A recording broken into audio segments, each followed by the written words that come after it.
السلام علیکم۔ رمضان میں صحت مند رہنے کے لیے 5 تدابیر پر عمل کریں۔ رمضان کا مہینہ پوری دنیا کے مسلمانوں کے لیے ایک خاص اہمیت رکھتا ہے، کیونکہ اس ماہ مبارک میں نہ صرف روحانی بلکہ جسمانی فوائد بھی حاصل ہوتے ہیں اور انسان اپنے رب سے بہت نزدیک ہو جاتا ہے۔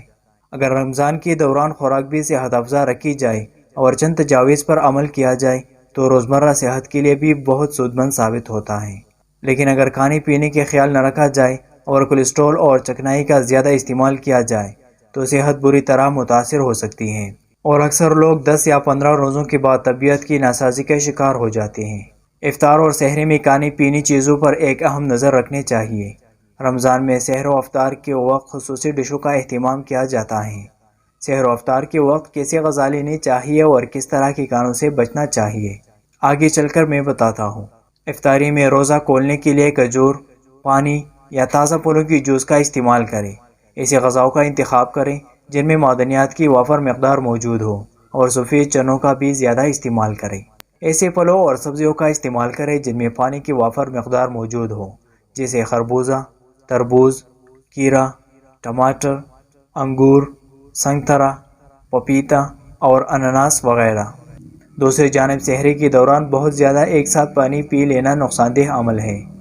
اس عمل سے معدہ پانی سے بھر جاتا ہے جو اکثر الٹی کی صورت میں باہر نکل جاتا ہے۔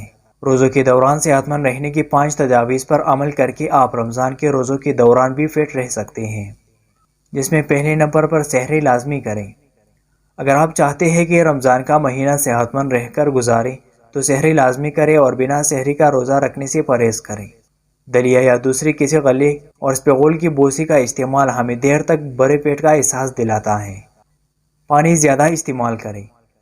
روزوں میں جسم میں پانی کی کمی ہو جاتی ہے، جبکہ اسے روز 8 گلاس پانی کی ضرورت ہوتی ہے۔ اس لیے کوشش کریں کہ سحر میں اور افطار کے بعد پانی زیادہ سے زیادہ پیے تاکہ پانی کی کمی نہ ہو۔ زیادہ کھانے سے پرہیز۔ رمضان میں اکثر و بیشتر افطار میں بھی بہت زیادہ ایسی غذائیں کھائی جاتی ہیں جو صحت کے لیے بہت نقصان دہ ہوتی ہیں۔ اس لیے کوشش کریں کہ افطار سادہ کریں اور اعتدال کے ساتھ کھائیں۔ صحت مند غذائیں۔ سحر و افطار میں کوشش کریں کہ ایسے خوراکیں لیں جو صحت کے لیے مفید ہو، جیسے دودھ، انڈا، گوشت اور پھل وغیرہ۔ زیادہ محنت و مشقت والا کام کم کریں۔ اگر آپ روز ورزش کرتے ہیں یا بہت زیادہ چلنے کے عادی ہیں تو روزہ رکھنے کے بعد ایسا کرنے سے اجتناب کریں، کیونکہ روزے میں ورزش کرنا جسم کے لیے درست نہیں، کیونکہ اس کے دوران جسم میں توانائی کی کمی ہو جاتی ہے۔ یہ تھی ہماری آج کی انفارمیشن پر مبنی ویڈیو۔ امید کرتا ہوں آج کی ویڈیو آپ کو پسند آئی ہو۔ ویڈیو کو لائک کرتے ہوئے شیئر کریں، چینل کو سبسکرائب کرنا مت بھولیے۔ Thank you for watching.